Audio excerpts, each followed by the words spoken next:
Buenas noches, nosotras somos Dos con Todo. ¿Cómo estás, Mon? ¿Qué tal, Dulce? Listas para darles la información más actualizada hasta el momento a quienes nos ven en vivo. Perfecto, pues ya es martes 29 de octubre, ya casi vísperas de Halloween, también ya casi vísperas de Día de Muertos. Y bueno, el día de hoy reapareció el fiscal Alejandro Gertz Manero en la conferencia matutina de la presidenta Claudia Sheinbaum. Dice que sigue en espera de información por parte del gobierno de Estados Unidos. Bueno, pues ya respondió Estados Unidos diciendo que sí se ha dado información sobre la detención del Mayo Zambada el 25 de julio pasado.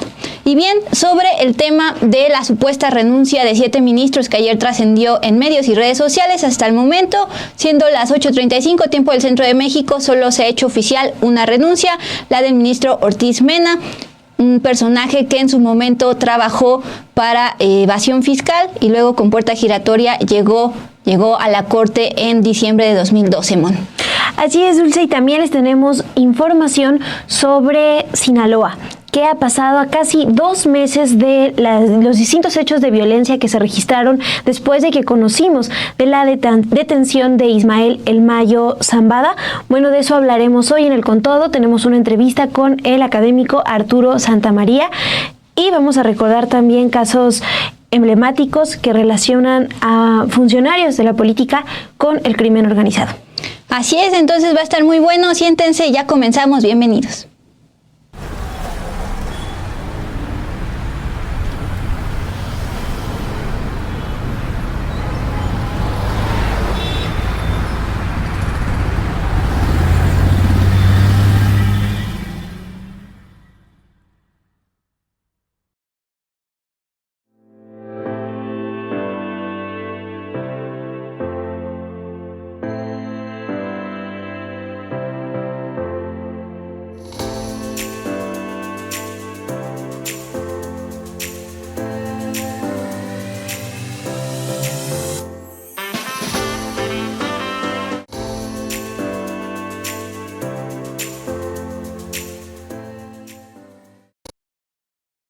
Bueno, desde ayer 28 de octubre les informamos en este espacio sobre el proyecto del ministro Juan Luis González Alcántara que plantea la eliminación de la elección popular de jueces y magistrados, pero mantiene la elección de ministros y magistrados del Tribunal Electoral. Bueno, hoy ya la Suprema Corte de Justicia de la Nación votó que se discutirá este proyecto el martes 5 de noviembre en el Pleno de la Corte. Del mismo modo, buscarían eliminar la figura de los jueces sin rostro. Esta figura que se planteó con la intención de proteger la identidad de juzgadoras y juzgadores que participen en procesos jurídicos relacionados con integrantes del crimen organizado, pero una medida que también ha sido cuestionada, por ejemplo, por la Corte Interamericana de Derechos Humanos. Ayer, 28 de octubre, la Suprema Corte hizo público el proyecto que presentó el ministro Alcántara sobre las acciones de inconstitucionalidad que han promovido el PRI, el PAN, Movimiento Ciudadano y otros en contra de esta reforma judicial. Bueno, de acuerdo con el ministro Juan Luis González Alcántara, la reforma viola principios esenciales de independencia judicial y separación de poderes. Ya lo saben, será el 5 de noviembre cuando este proyecto se discuta en el Pleno de la Suprema Corte, Dulce. Así es, pues anótelo. Este dato se sabe, pues justamente a través de redes sociales de la Suprema Corte, 4 de la tarde se dio a conocer. Y previamente también el equipo de comunicación de la ministra Lenia Batres, como acostumbra, dar información a la opinión pública respecto a decisiones que se dan en sesiones privadas de la Suprema Corte. Entonces, desde antes ya se sabía este tema de que para el martes 5 de noviembre se estará discutiendo este proyecto que ayer pues se dio a conocer. Bien, y que por cierto hoy decía el senador y presidente del Senado, Gerardo Fernández Noroña, hace unos minutos en entrevista con los periodistas, que si bien ya se publicó en medios y por parte de la Suprema Corte todavía no les llega como tal la notificación. En fin, hablemos pues de la única renuncia que sí se ha hecho oficial, a pesar de que en medios y en redes sociales desde ayer comunicadores trascendieron que eran 7 los ministros que presuntamente iban a renunciar. El propio Noroña había dicho que esta masiva renuncia pues no era real, más bien era probable que los ministros pues renunciaran o rechazaran, mejor dicho, su oportunidad de pase automático a la boleta para someterse a elección popular en próximo junio de 2025, aunque por cierto el proyecto de ministro Alcántara Carrancá determina que no se elimine la elección de ministros. Si se aprueba este proyecto del ministro, sí se elegirían en junio próximo a los 9 ministros, porque se reduciría de 11 a 9. Hasta hoy, ya por la noche, ha sido el ministro Alfredo Gutiérrez Ortiz Mena, quien por cierto hace unos días proyectamos su mensaje en la Universidad de Harvard, de donde es también egresado, donde pues seleccionaba particularmente el requisito de las 5 cartas de vecinos para poder contender a ser un juzgador electo, y por eso generaba risas en el salón donde estaba dando este mensaje en Harvard. Bueno, pues él presentó su renuncia, pero no a partir de mañana, sino hasta agosto del próximo año, del año 2025. Bien, recuerden que los ministros son designados por el Senado durante un periodo de 15 años. Él fue designado por el Senado desde el 1 de diciembre del año 2012, todavía le faltaban bastantes años, y fue nominado, por cierto, por el presidente Felipe Calderón. Dado que el Senado es quien designa a los ministros, es el Senado quien debe aprobar o no la renuncia. En esta misiva, en esta carta donde anuncia oficialmente la renuncia de este ministro Alfredo Gutiérrez Ortiz Mena, explica que lo hace todavía en tiempo, porque si no tendría que renunciar por una causa grave. Así lo determinan las leyes. Y acuérdense que en el 2019 alguien que sí renunció como por una causa grave fue el ahora ministro en retiro Eduardo Medina Mora, un personaje que salió por la puerta de atrás porque renunció entre señalamientos de presunto enriquecimiento ilícito. Bien, después de esta publicación de la carta, líderes de Morena, particularmente Gerardo Fernández Noroña, también Ricardo Monreal, plantearon la posibilidad de no aceptarla. Insisto, así como el Senado designa a los ministros, el Senado es el que debe aprobar o no la renuncia, como en su momento aprobó la renuncia del ministro Eduardo Medina Mora. En esta carta se lee lo siguiente: hoy me enfrento a una reforma constitucional que acota el mandato para el cual fui investido, el diciembre de 2012, propuesto por Calderón. Se me prestan 2 opciones: someterme a un proceso de elección popular o presentar mi renuncia. No me considero un candidato para un cargo que depende del apoyo popular. También en esta misiva hace referencia a la norma constitucional en torno al Poder Judicial, misma de la que fue a hablar a Harvard en días pasados y la cual desató las risas de los presentes. Reitero, porque seleccionó deliberadamente pues este requisito del tema de las cartas de recomendación. Bien, pues inmediatamente Noroña, desde su calidad de presidente del Senado, afirmó que esta renuncia es para irse con las alforjas llenas. Ayer rechazó que fuera verdad este trascendido sobre la masiva renuncia de ministros. Se hablaba de 7, incluso luego se habló de 8, pero hasta hoy solo está confirmado 1. Comentó Noroña que en todo caso se trataría entonces de que rechazaran su pase directo a la boleta para participar en la elección de ministros. Al entregar sus renuncias quieren llevarse las alforjas llenas, llevarse todos sus haberes. La Constitución vigente, la que quieren invalidar en parte, establece que si no hacen eso no tendrían el retiro que en este momento está vigente. Pero el juicio político no es el camino, hay muchas maneras de tocar el tema. Quisiera subrayar este concepto de haberes, porque pues justamente es donde se detalla el haber por retiro de carácter vitalicio.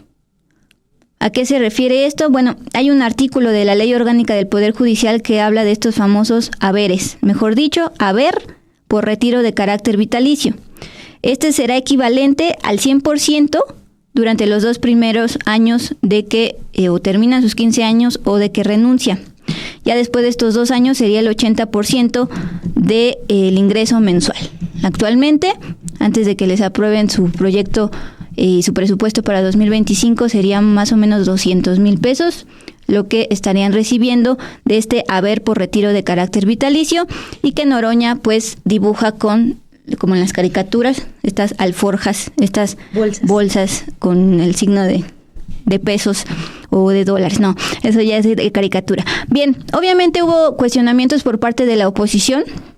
Noemí Luna, que es coordinadora de los diputados panistas, cuestionó que esto es una especie de doble moral por parte de Morena. ¿Por qué? Dice, ¿cómo Arturo Saldívar y cómo Olga Sánchez Cordero no renuncian a esta pensión como exministros? Creo que es un amago que no podrán cumplir. Y desarrolló más esta idea.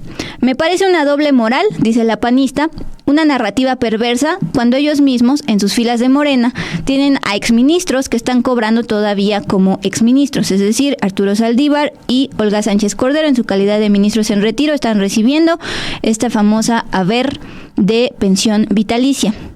Y de hecho sí se le preguntó hoy a Olga Sánchez Cordero, actualmente es diputada de Morena y ministra en retiro. Se le preguntó literal si es válido que ministros reciban pensión vitalicia al renunciar. Ella se fue por la tangente, contestó, no tengo mayor conocimiento de que puedan conservar o no sus haberes. Bueno, pues les acabo de citar, artículo 163 de la Ley Orgánica del Poder Judicial de la Federación, habla de que los 2 primeros años de retiro o renuncia se lleva el 100% de su ingreso como retiro de carácter vitalicio, traducido actualmente unos 200,000 pesos.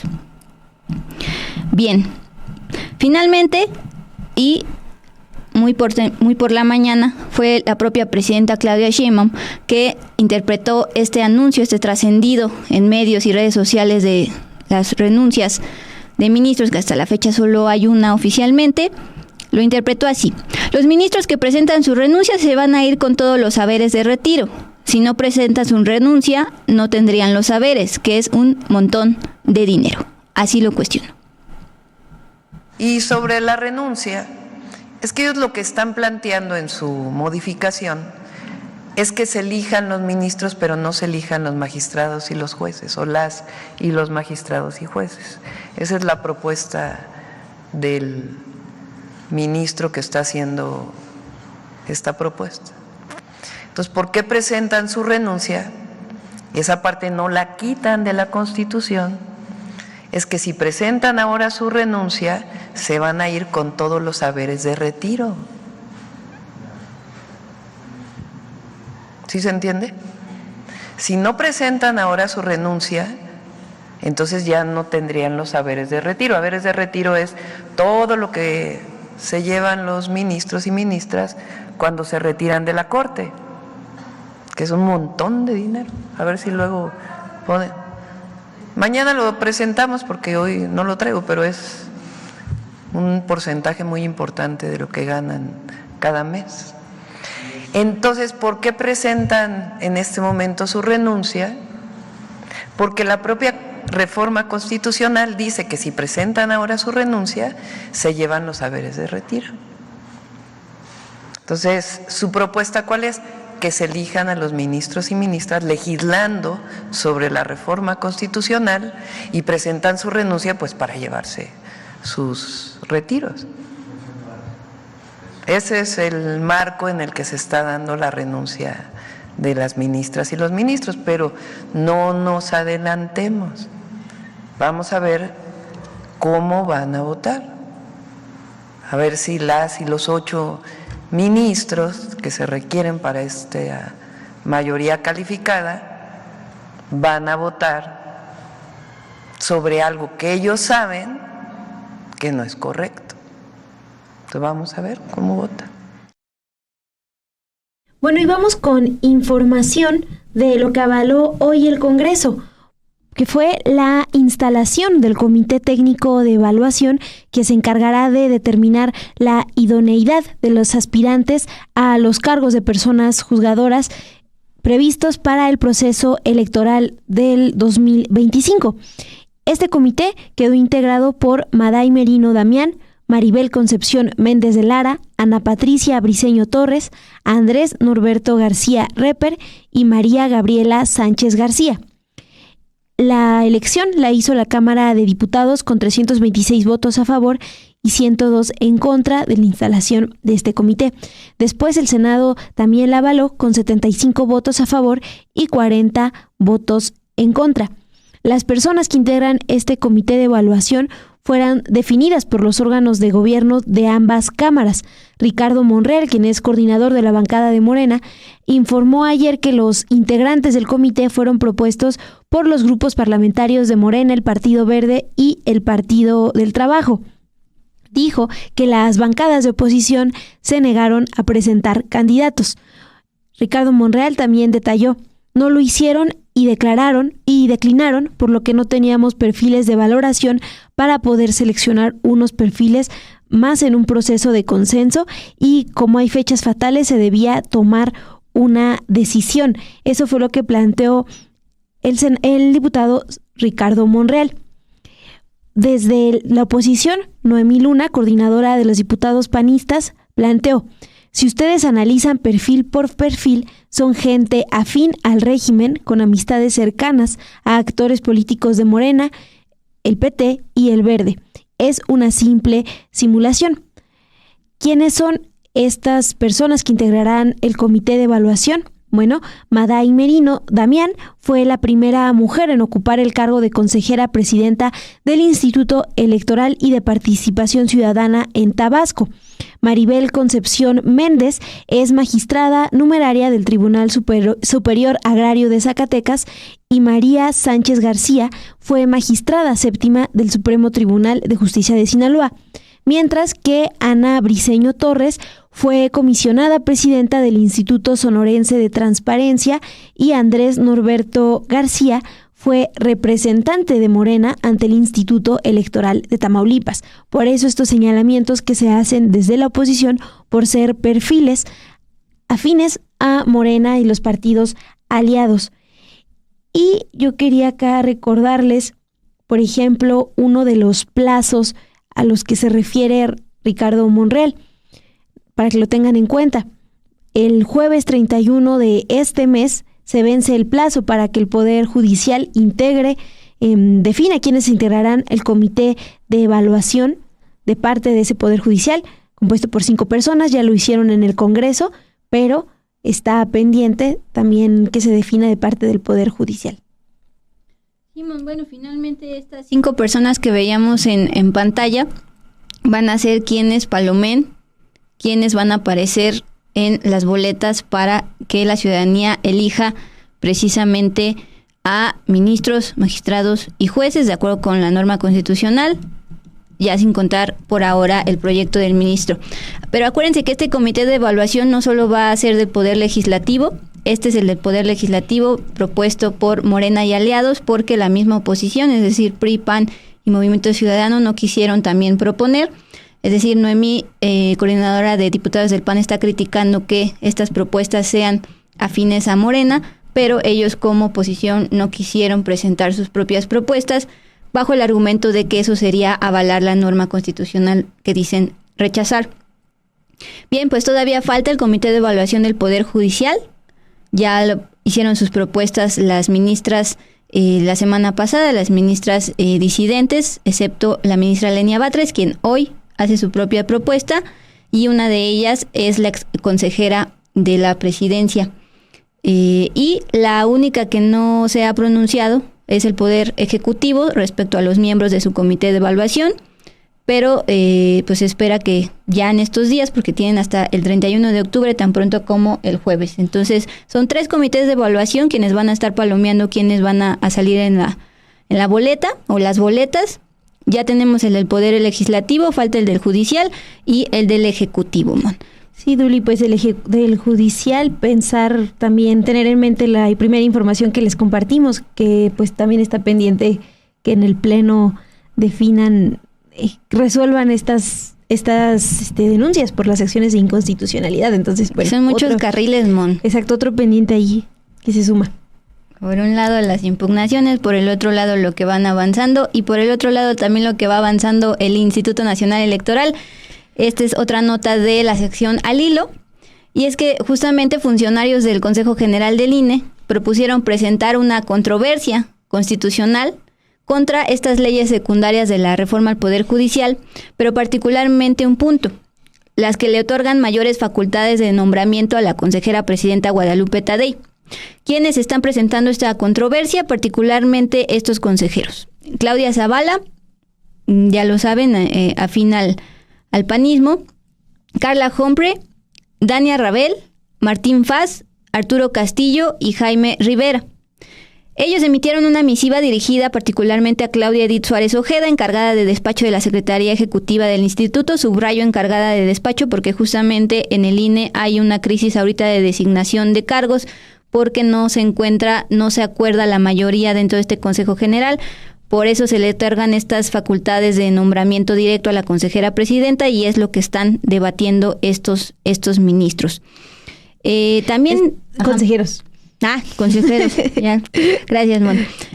También la semana pasada les decíamos que la consejera electoral Dania Rabel en particular se deslindó de un comunicado del INE, en donde el INE interpretaba que ya tenía luz verde por parte del Tribunal Electoral para empezar a organizar estas grandes elecciones inéditas de juzgadores, de ministros, de magistrados y de jueces.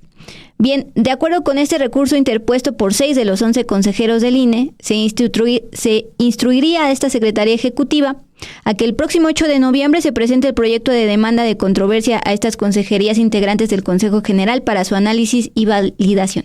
Pero el punto es ese, que ahorita hay bastantes encargados de despacho dentro del árbitro electoral, del INE, y para evitar que tenga que haber un acuerdo por parte de todo el Consejo General en estas designaciones, las leyes secundarias de la reforma al Poder Judicial le permiten a la consejera presidenta Guadalupe Tadei nombrarlos de manera directa, lo cual no le gustó a 6 de 11 consejeros y presentaron esta queja. Así es, Dulce, pues eso, tendremos más información mañana, porque es también cuando conoceremos más detalles de esta propuesta que hacen las y los consejeros del INE. Les repetimos, 6 de 11. Así es. Y si te parece, vamos a ver un adelanto de el Versus. Hoy es martes de Versus. Con Meme Yamel, Alina Duarte, Daniela Barragán, Perla Velázquez. Vamos a un adelanto breve y regresamos al Con Todo.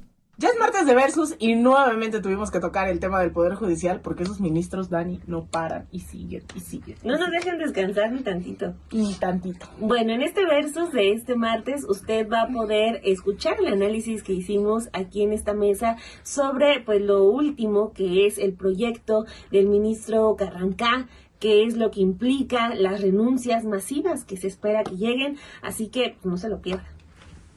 Y bueno, estos ministros se pusieron de perlas con sus proyectos, sobre todo para menospreciar al pueblo, para decir que están encima de la Constitución y bueno, maromas que ni el Cirque du Soleil se hubiera aventado.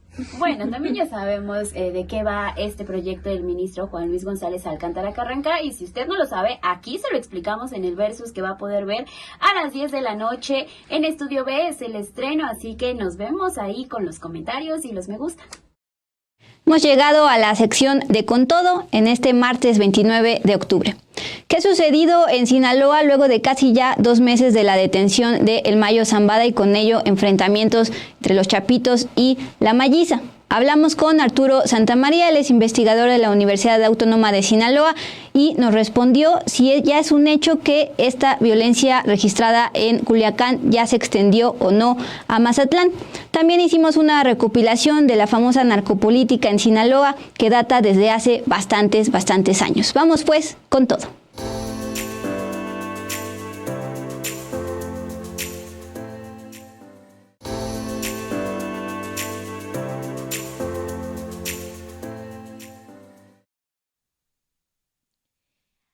A casi 2 meses de los enfrentamientos que se han relacionado con los Chapitos y la Malliza en Sinaloa, estos 2 grupos del crimen organizado que se caracterizan, los Chapitos por estar liderados por hijos de Joaquín El Chapo Guzmán y la Malliza por Ismael Zambada, hijo de El Mayo Zambada. Bueno, la Fiscalía Estatal ha reportado 250 personas privadas de la libertad. de las cuales 135 siguen sin ser localizadas, mientras que la prensa local reporta más de 300 homicidios dolosos. Arturo Santamaría Gómez, investigador de la Universidad Autónoma de Sinaloa, observó en entrevista para A Dos con Todo que estos enfrentamientos podrían prolongarse todavía por más tiempo, porque ahora el cártel de Sinaloa es más poderoso que lo que era hace 5 años, cuando se registró el llamado Culiacanazo, este intento de detención al hijo de El Chapo Guzmán.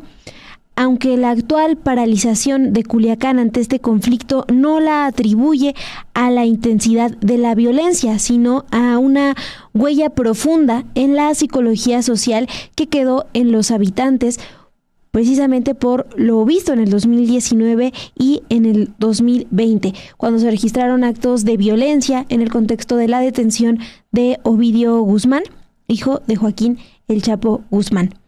Vamos a escuchar qué es lo que nos comentó Arturo Santamaría en entrevista para Dos con Todo.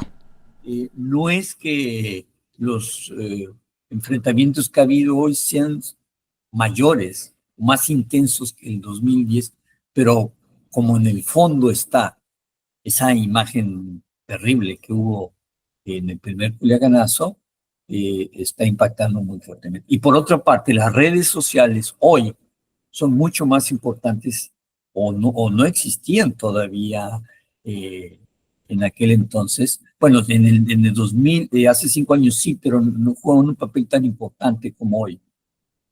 Y también algo que es fundamental, que yo he insistido mucho, el poderío de las dos fracciones del cártel de Sinaloa es hoy, en términos financieros, en términos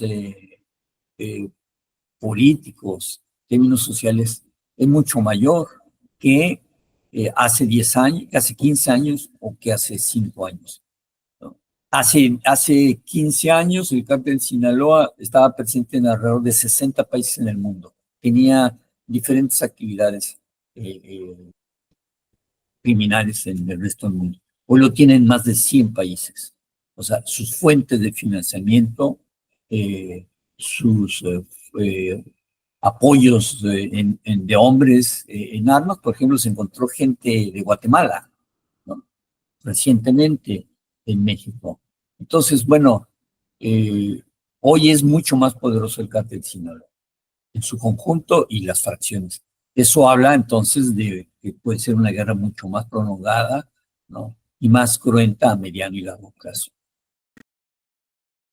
Iniciabas con todo dando las cifras tanto de la Fiscalía Estatal en cuestión de desapariciones y también en cuestión de homicidios dolosos desde el 9 de septiembre, que fue cuando empezaron esos enfrentamientos luego de la detención del Mayo Zambada, y hasta la fecha. Bueno, todos los lunes, allá en Sinaloa, el gobernador Rubén Rocha da una conferencia donde pues justamente tiene un diálogo con la prensa para responder todo este tipo de cuestionamientos. Ahí estuvo la nueva fiscal de Sinaloa, digo nueva porque acuérdense que renunció la pasada, luego de que la Fiscalía General de la República señaló un montaje en este video de la gasolinera en torno al asesinato del exrector Melesio Cuen.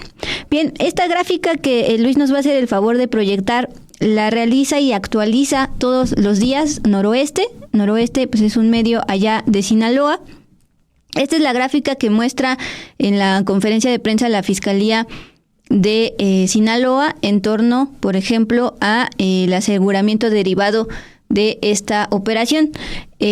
La siguiente es justamente las estadísticas de la ola de violencia del 9 de septiembre al 28 de octubre. Es exactamente esta, por favor, Luis. Insisto, la actualiza todos los días el diario Noroeste de Sinaloa y pues justamente da cuenta de lo que está ocurriendo cuando ya decimos ola de violencia. Privados de la libertad 366, homicidios 319. Es decir, la Fiscalía está dando sus propias cifras de privados de la libertad, que no son más de 300. Sí, decían 252. y homicidios 319. Bien, Noroeste se basa, además de los datos de Fiscalía, también en hemerografía, es decir, reportes de la propia prensa. Entonces, pues ahí está en cifras lo que está ocurriendo ya por más de un mes y medio.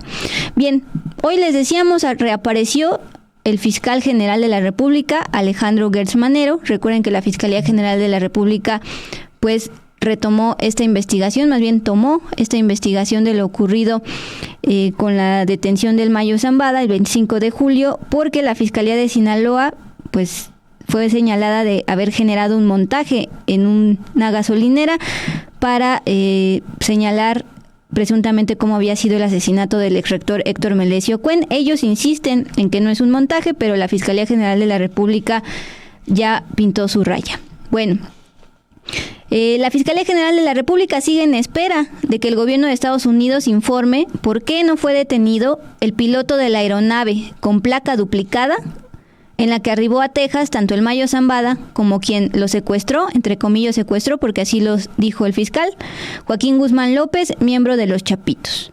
Vamos a escuchar lo que dijo hoy el fiscal general de la República, pregunta expresa de una periodista sobre lo acontecido o la información que todavía tiene la Fiscalía General de la República y si está investigando o no al gobernador de Sinaloa. Primero, el delito se cometió en México. Fue un secuestro y hay una serie de investigaciones sobre los homicidios que se cometieron. ¿Qué es lo que nosotros necesitamos que nos informe el gobierno de los Estados Unidos? Nos ha informado una parte, pero falta otra que es fundamental. A esa persona que fue secuestrada en Culiacán, llegó por avión a una ciudad fronteriza de los Estados Unidos. La entrada de cualquier avión y de cualquier persona están reglamentadas de acuerdo con la ley norteamericana y se tiene que identificar el vehículo, que en este caso es el avión, que traía sus matrículas clonadas. Se tiene que identificar fundamentalmente al piloto. ¿Por qué? Porque ningún piloto, ningún avión puede llegar a un aeropuerto fronterizo de los Estados Unidos si no llena una serie de requisitos. Esos requisitos son obligatorios para todos. Eso es lo que les estamos pidiendo, que nos digan por qué llegó en un avión clonado, porque fue clonado en los Estados Unidos.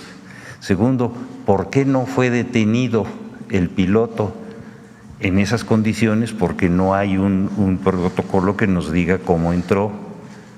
Que nos den todos esos datos que son útiles, pero no son fundamentales. Es decir, el secuestro está probado y nosotros tenemos toda la información y se ha hecho pública, usted la conoce, y en ese sentido creo que ellos tienen la obligación de darnos esa información. De todas maneras va a ir saliendo. ¿Por qué? Porque las audiencias de las personas se van a ir desahogando. Y ahora sabemos lo que está pasando con el que hizo el secuestro, con su hermano y con las facilidades de orden procesal que están teniendo en los Estados Unidos, que también son públicas y todos los conocemos. Entonces se está armando ese expediente y va avanzando con certeza, pero sobre la base de que nosotros tenemos probados los delitos. Fiscal, aprovechando, también en las investigaciones que ustedes están teniendo, ¿cómo llevan el caso del gobernador Rubén Rocha? Si hubo esta salida o no de México, las actividades o han detectado algo irregular pues en su actuación. Mire, la Fiscalía tiene que ser muy concreta cuando tiene datos de prueba. Conforme hemos tenido datos de prueba en razón de los funcionarios de la Fiscalía Estatal que estaban interviniendo en una acción que se llevó a cabo en una gasolinera, usted se acuerda de eso, que evidentemente está demostrado, se hizo público. Nosotros no vamos a hacer imputaciones mientras no tengamos las pruebas suficientes. Cuando las tengamos, las vamos a hacer como las hemos venido haciendo, pero no podemos hacerlo antes porque nuestra propia tarea nos lo impide.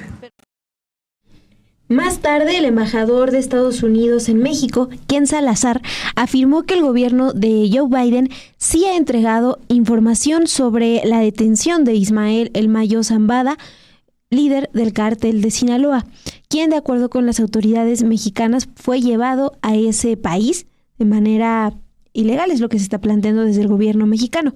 Bueno, hoy en conferencia de prensa a la que asistió nuestra compañera Romina Gándara, el embajador de Estados Unidos, Ken Salazar, mostró y leyó cartas enviadas por el secretario de Estado, Antony Blinken, y el fiscal general de Estados Unidos, dirigidas tanto al fiscal general Alejandro Gertz Manero como a la exsecretaria de Relaciones Exteriores, Alicia Bárcena.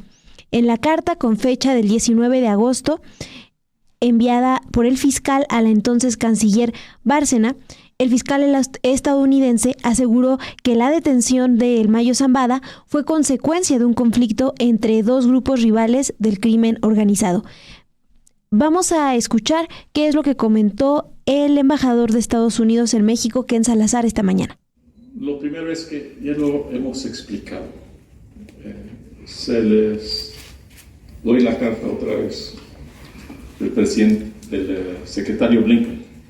Yo lo he dicho. Secretario Blinken, pues el canciller de los Estados Unidos, el fiscal Garland, y esto lo puedo decir sin excepción. Lo mejor, las personas más auténticas, sin corrupción, diciendo lo que es la verdad. Entonces, ¿qué fue lo que dijo el secretario Blinken? No se llevó a cabo ningún operativo policial en México. No era nuestro avión, ni nuestro piloto, ni nuestra gente. El piloto no era contratista ni empleado del gobierno de Estados Unidos, ni ciudadano estadounidense. No sé qué se puede decir más claro. ¿Pero por qué no espérate. Investigaciones tienen que seguir y van siguiendo. Pero ahí estamos en esta comunicación con el gobierno de México. Para mí me sorprende tanto que no se puede decir victoria del pueblo de México, victoria de Estados Unidos. Bueno, ayer la nueva fiscal de Sinaloa, Claudia Zulema Sánchez, informó que desde el 9 de septiembre, cuando comenzaron estos enfrentamientos, a la fecha, en Sinaloa se han registrado 252 personas privadas de la libertad, de las cuales se han localizado a 31 sin vida, 86 personas con vida y 135 siguen sin ser localizadas. La Fiscalía también añadió que continúa un operativo de búsqueda en distintas zonas. Vamos a escuchar qué es lo que se informa desde la Fiscalía de Sinaloa. Por la Fiscalía General del Estado, respecto al tema de las personas privadas de la libertad, del día 9 de septiembre a la fecha, se han registrado un total de 252 víctimas, de las cuales se han localizado con vida 86 personas y 31 sin vida. Esto nos da un total de 135 personas aún sin localizar.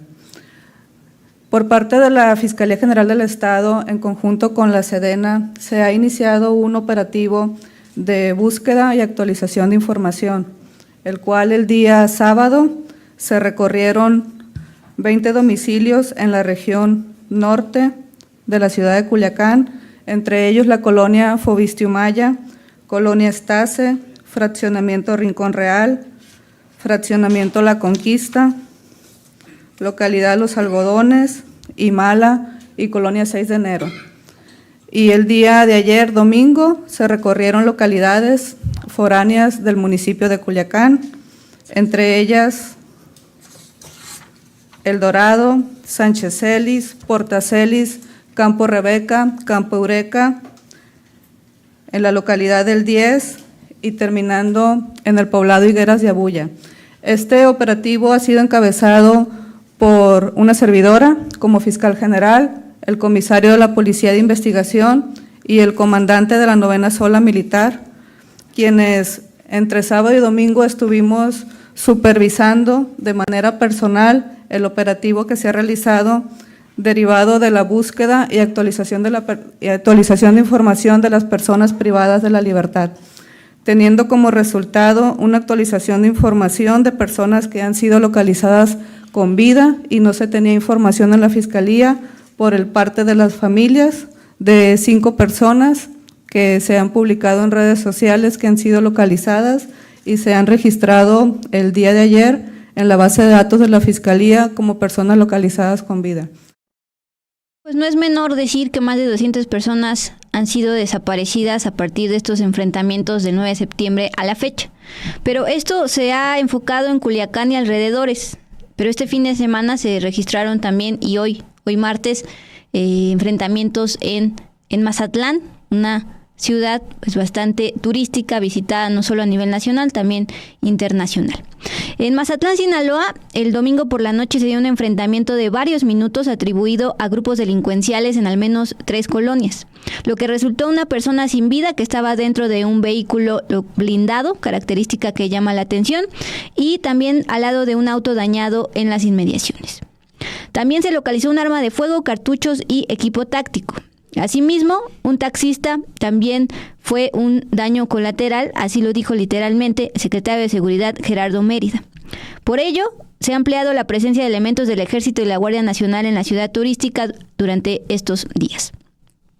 Ante la pregunta expresa de si lo registrado en Culiacán ya se extendió a Mazatlán, el gobernador Rubén Rocha Moya respondió en conferencia de prensa el día lunes, las semanales que da, que el enfrentamiento del domingo tiene que ver, pero que precisamente se ha intensificado la presencia de elementos del Ejército y de la Guardia Nacional, así como labores de inteligencia en la zona. También dijo, por cierto, que se ha tenido contacto permanente con el secretario de Seguridad Federal, Omar García Harfuch.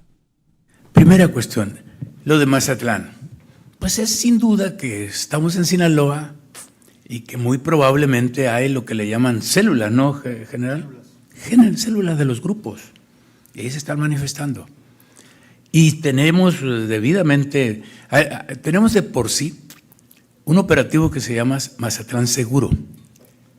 Ese operativo se mantiene, no ha dejado de estar, y ese operativo tiene una radiografía de qué es lo que ocurre, está pasando en Mazatlán. Entonces, sobre él, o sea, no seríamos ajenos a lo que motiva este tipo de cosas que hubo anoche, esa confrontación. Creemos que tiene que ver, es muy probable que tenga que ver, no con otros grupos, con los mismos. Sí. Sin embargo, a propósito de eso, ya se tomaron las medidas, se va a reforzar, y se va a reforzar bien. No se va a mandar un grupo pequeño, va a ser un grupo importante, como lo necesita el blindaje de Mazatlán.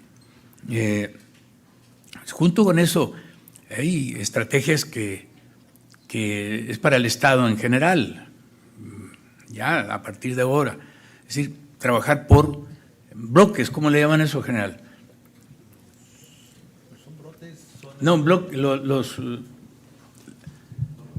esos grupos, es decir, no meternos a todo el Estado, sino mandos especiales. Son áreas o sectores donde se puede trabajar. Se va a trabajar en sectores con mandos especiales. Es decir, se va a mejorar. ¿Qué dice eso? Dice proximidad del operativo en general, ¿no? Entonces, va a haber mayor proximidad, eso ya son cosas que tampoco podemos anunciar con detalle, pues eso es enseñarle las cartillas a la delincuencia, pero se va a reforzar y se va a intensificar el trabajo de inteligencia con las fiscalías y con Sedena, con la Secretaría de Seguridad y Protección Ciudadana. Hace un rato tuve comunicación con el secretario García Harfuch. Estamos en contacto permanente. Tenemos la comunicación a través de los generales con el general Trevilla Y igual, estuvo con nosotros el almirante Javier Abarca, que es el comandante de la zona naval 8, la octava.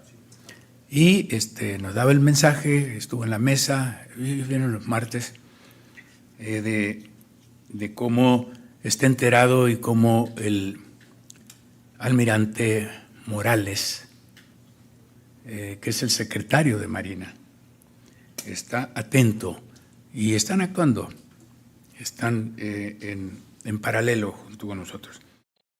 Bien, además de lo ocurrido el domingo por la noche en Mazatlán, ciudad turística, el día de hoy, martes, también se registraron enfrentamientos.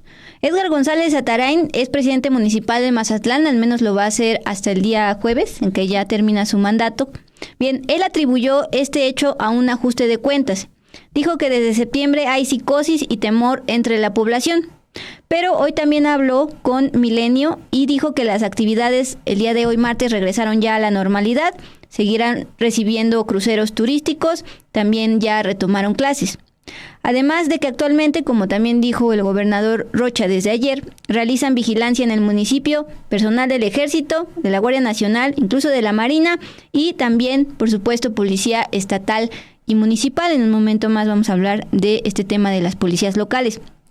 Sin embargo, el domingo 27 de octubre, cuando ocurrió el primer enfrentamiento, desde la cuenta oficial del gobierno de Mazatlán, se compartió un mensaje en el que exhortó a la población a mantenerse en resguardo debido a los hechos violentos registrados en la ciudad.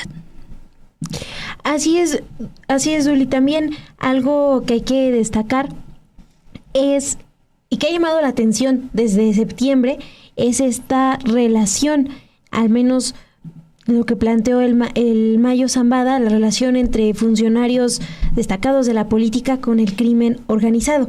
De eso hablamos hoy con el investigador Arturo Santamaría. Él aseguró que la relación entre gobiernos en Sinaloa de todos los partidos y el crimen organizado es de hace años. Sin embargo, también nos comentó que será hasta que inicie el juicio en Estados Unidos contra el Mayo Zambada que podremos tener más detalles sobre si existe, por ejemplo, algún señalamiento en particular al gobernador actual de Sinaloa, Rubén Rocha, y el cártel de Sinaloa. En entrevista, el investigador Arturo Santamaría nos comentó: hasta ahora no hay pruebas, evidencias rotundas que pudieran comprobar eso. Algo que planteó también el fiscal Gertz Manero. Escuchemos qué comentó Arturo Santamaría. Hasta ahora no hay pruebas, evidencias rotundas que puedan comprobar eso, como si la hay cuando el Mayo Zambada en su carta habla de su amistad y de sus vínculos con Héctor Melesio Cuen.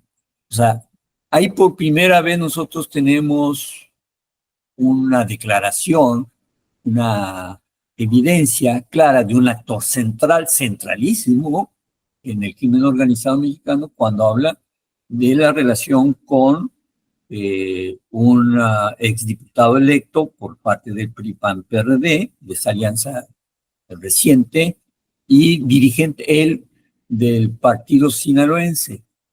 Esa es la primera vez que tenemos una evidencia rotunda, clara, de un actor relevante, porque usted mencionaba a Lucero Sánchez, la conocida como la diputada, bueno, que también nos habló de sus vínculos con el Chapo Guzmán y con estos políticos, con el mismo Héctor Melesio Cuen. Pero hablando ya de hechos mucho más relevantes, bueno, vemos que el Mayo Zambada declaró en su carta de este vínculo. Entonces, uno se pregunta, ese apoyo, hubo un apoyo del Mayo Zambada en las elecciones recientes que ha habido en Sinaloa, incluyendo las de gobernador, para Héctor Melesio Cuen o la coalición de Morena, o a qué apoyo hubo. Y si lo hubo, pues ahora lo único claro es que fue a través del partido sinaloense. sí nos apoyamos en la declaración de el Mayo Zambada. Bueno, entonces, esto sería de lo más importante porque, digamos, se ha acusado mucho al gobernador Rubén Rocha Moya de estos vínculos, pero hasta ahora no hay ni una declaración del Mayo Zambada o de ningún otro narcotraficante o de ningún otro actor político que diga: yo estuve en esas pláticas, es mi amigo, es mi aliado, yo le entregué esto, yo estuve con él, planeamos esto. O sea, no hay nada más que trascendidos o información de reporteros que dicen: sí, a mí me dijeron mis fuentes, pero eso no son las pruebas contundentes. Desafortunadamente, no hay pruebas. Bueno, y recientemente también el gobernador de Sinaloa, Rubén Rocha, aseguró que el que tiene cola que le pisen es el exgobernador de esa entidad, Francisco Labastida, quien gobernó Sinaloa entre 1987 y 1992. Esto lo dijo pues en respuesta a señalamientos que ha hecho el exgobernador Labastida y exaspirante a la presidencia. Escuchemos qué es lo que comentó el gobernador Rubén Rocha sobre estos señalamientos y cómo señala particularmente al exgobernador priista Francisco Labastida. Hay un exgobernador que ha ido allá y que me acusa de narco y escribió un libro y no se ve la cola. Yo no tengo. Él sí. Y hablan, pues, así como que fue ahí que fue compañero de García Luna, ¿no? Y que fue con la frente en alto, ahí como diciendo: es que seguramente es narco, gobernador. Haber dicho, yo no sé si lo dijo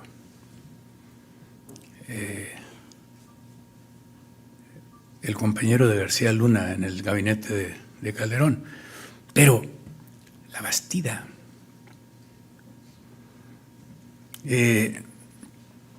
Por cierto, tengo una carta ahí que redactó muy elegante de más. Le dije: fíjese que en Sinaloa ha habido gobiernos priistas buenos. Es más, el de usted lo considero bueno. Bueno, lo voy a publicar ya estoy diciendo. El de Alfonso G. Calderón. Gobiernos priistas buenos. Pero difamadores como él, pues sí. Una cosa fundamental que acabo yo de decir aquí: si en la época, y voy a citar a Carlos Velázquez, porque además yo viví esa época, cuando agarraron a un capo fuerte, Miguel Ángel Félix Gallardo, en Guadalajara, fue el 89, abril del 89. Resulta que Labastida andaba en un yate, buceando aquí en La Paz. Andaba en un yate. Y ese día les cayó el ejército a las policías, a la estatal y a la municipal. ¿Y qué pasó? Pues en el caso mío, fueron y revisaron las armas, y ahí tengo yo mi secretario de seguridad, y está el secretario de la municipal, está. Ahí están ellos, que pudieran decir: pues que a lo mejor dentro de las cosas que tiene el gobernador, no, ahí están. Este secretario de seguridad que tiene toda nuestra confianza, pero además que es un general honorable. Está. Y el secretario del ayuntamiento, de la policía municipal, ¿cómo se llama? Sergio Leiva, que le dicen el oso. Sí, pues ahí está. Esos dos que en la época de Labastida se los llevaron, pero no solamente los llevaron. De oposición también han criticado a Rubén Rocha por recibir financiamiento de grupos del crimen en la elección del 2021. A eso el gobernador ha respondido que no necesitaban pedirle dinero a nadie para hacer campaña.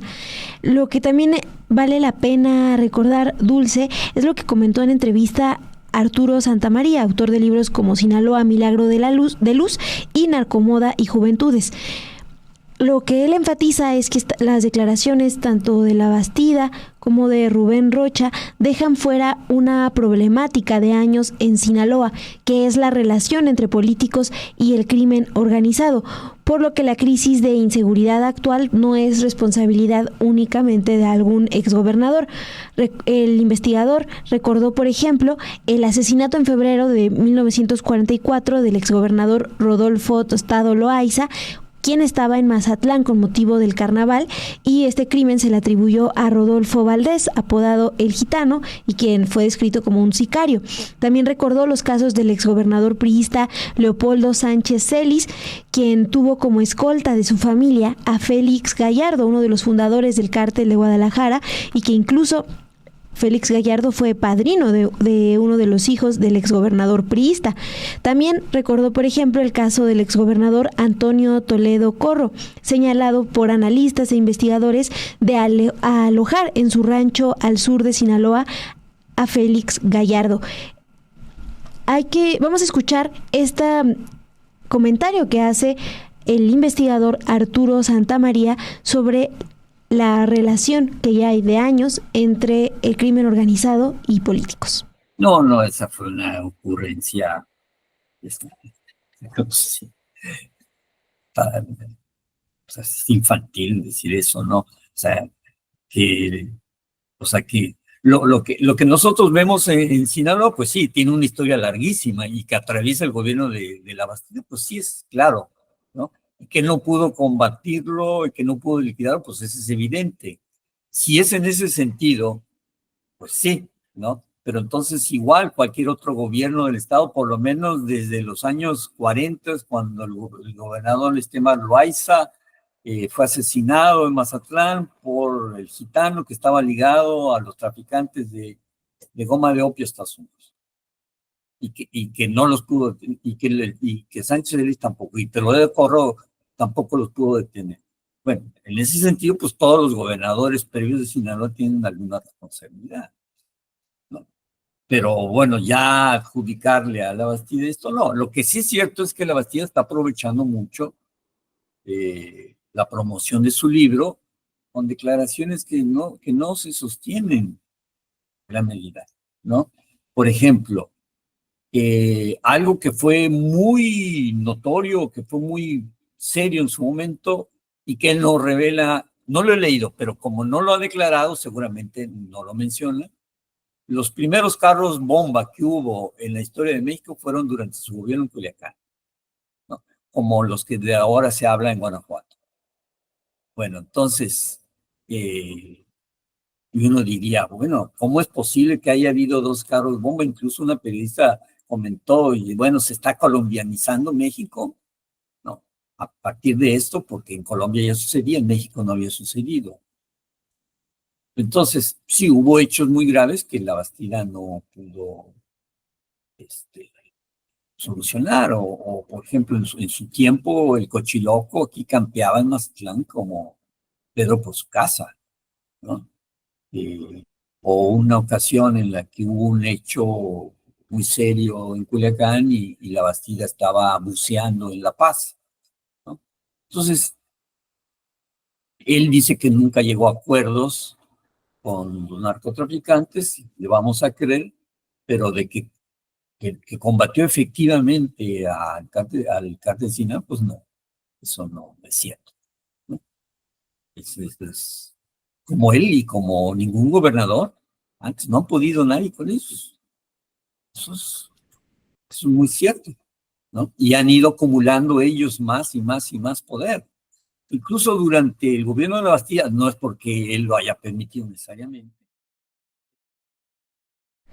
Bueno, Dulce, y también recordar algo que nos comentó el investigador Arturo Santamaría, que así como estos exgobernadores, la Bastida, también el exgobernador, pues podría, al exgobernador que actualmente es embajador, Quirino Ordaz, se le podría también, por ejemplo, atribuir pues la falta de detención de personas cabezas de estos grupos de crimen organizado, y bueno, también durante su gestión se da este llamado culiacanazo. Nada más para tener ahí de contexto. Re buena esta recopilación que cita precisamente el investigador desde los 40 con denominados sicarios, luego en los 80s y con gobernadores pasados. También ojo, porque allá en Sinaloa existe el Partido Sinaloense, y este mismo investigador había publicado aquí en Sin Embargo hace unos meses que este Partido Sinaloense fue fundado por el exrector de la Universidad Autónoma de Sinaloa, el asesinado Héctor Melesio Cuen, y ahí postulaban candidatas y candidatos cercanos al cártel de Sinaloa en diferentes municipios o a cargos federales. Pues con eso cerramos precisamente esta sección de Con Todo, y pues ya son 9:35 tiempo del centro de México. Nos vamos rápidamente al cierre, porque pues tenemos información. El expresidente Andrés Manuel López Obrador particularmente fue el 25 de octubre pasado cuando por ley publicó y notificó a la Secretaría de la Función Pública su última declaración patrimonial, es decir, la correspondiente al fin de su gestión 2018-2024. Bien, pues si nos ponemos a analizar justamente esta declaración conclusión, que fue recibida el 25 de octubre de este año, días después de que concluyó su mandato, pues no tiene grandes diferencias a la que había presentado a mitad de este año. Declara ingresos por 1.212.934 pesos al año, porque ya incluye, además de su ingreso por ser presidente de la República, otras prestaciones, particularmente la famosa pensión para el bienestar.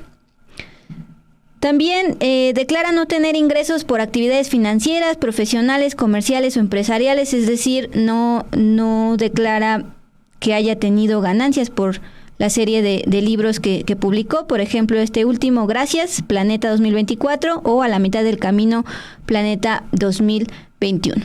Finalmente, nos llamaba la atención, a ver si por favor Luis puede proyectar el resto del documento de declaración conclusión, donde se puede observar pues justamente que dice que no tiene ningún inmueble patrimonial. Ahí está planteando el tema de sus ingresos anuales y la de la pensión de bienestar. La siguiente, por favor, es donde se ve claramente bienes inmuebles, situación actual, nada, vehículos, situación actual, nada, Mon. Así es, Dulce, y también pues nosotras antes de entrar acá al aire estábamos recordando por qué es que no aparecen estas propiedades en la declaración anual del expresidente. Bueno, pues para que ustedes tengan ahí más fresco este dato, desde el 2018, desde abril de 2018, cuando López Obrador era candidato presidencial, el ex candidato del PRI, José Antonio Meade, había acusado que el entonces candidato López Obrador no transparentó realmente todas las propiedades que tenía en su declaración de bienes. En esa fecha, en abril del 2018, el entonces candidato presidencial López Obrador compartió en sus redes sociales, en su página también de internet, documentos en los que demostró que sus bienes ya habían sido donados a sus hijos, particularmente 2 departamentos en Copilco, que son los que José Antonio Meade decía que todavía tenía el expresidente.